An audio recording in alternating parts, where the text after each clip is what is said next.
தமிழ்நாட்டில் கொரோனா பரவல் அதிகரிப்பை நடவடிக்கைகளை மேற்கொள்ளுமாறு ஒன்றிய என்ன சொல்லி என்ன இவ்வளவு பதட்டமா வந்திருக்கா?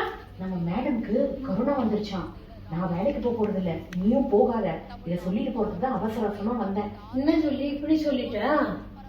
நீங்களும் வேலைக்கு போகாதுங்கம்மா. அப்படி இல்லப்பா, அது தப்பு. அவங்க தனியா இருக்காங்க. இந்த நேரத்துல நம்ம உதவி அவங்களுக்கு கண்டிப்பா தேவையில்ல. அதனால நான் போயிட்டு வரேன். வெரோனிகா, பிள்ளைங்களுக்கு உன்னை தவிர வேற யாருமே இல்ல. இந்த மாதிரி ரிஸ்க் எல்லாம் எடுக்காத. என்ன சொல்லி இப்படி சொல்லிட்டா? இந்த நேரத்துல நம்ம உதவி அவங்களுக்கு செய்யணும்ல. வா போலாம். என்னால என் குடும்பத்துக்கு எந்த பிரச்சனையும் வரக்கூடாது. நான் போறது இல்ல, நீ வேணா போ, நான் கிளம்புறேன்.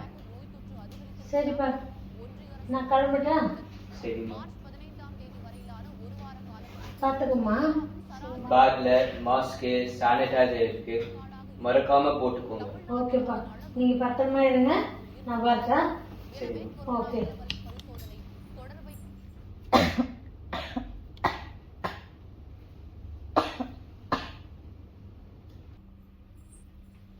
அம்மா, அம்மா.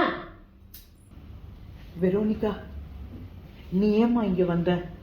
போமா, எனக்கு உடம்பு சரியில்லை, என்ன நான் பாத்துக்கிறேன். என்னை பத்தி கவலைப்படாதீங்கம்மா. கொஞ்ச நாளைக்கு எந்த கவலை இல்லாம ரெஸ்ட் எடுங்க. நான் உங்களுக்கு பாத்துக்கிறேன். ஆண்டவர்கிட்ட வேண்டிக்கிறேன், நீங்க சீக்கிரம் குணமாயிடுவீங்க.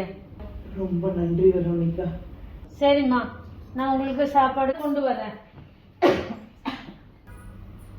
அம்மா எழுந்துடுங்கம்மா, சாப்பாடை கொண்டு வந்துட்டேன்.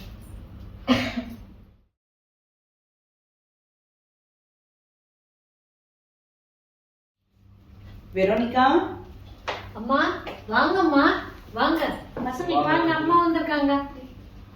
உங்க அம்மா தைரியமா இந்த நேரத்துல செஞ்ச உதவிக்கு நான் ரொம்ப நன்றி கடன் பட்டிருக்கேன். நீங்களும் உங்க அம்மா மாதிரியே தைரியத்தோடையும் துணிச்சலோடையும் நல்ல மனசோடையும் வளரணும். சரியா? உங்க அம்மா பண்ண இவ்வளோ பெரிய உதவிக்கு ஒரு சின்ன மறு உதவியா உங்க படிப்பு செலவை முழுசா நான் எடுத்துக்கிறேன். நன்றிம்மா. கடவுள் உங்க மூலியமா எங்களுக்கு பெரிய உதவி செஞ்சிருக்காங்க. பரவாயில்ல, இருக்கட்டும் வெரோனிகா.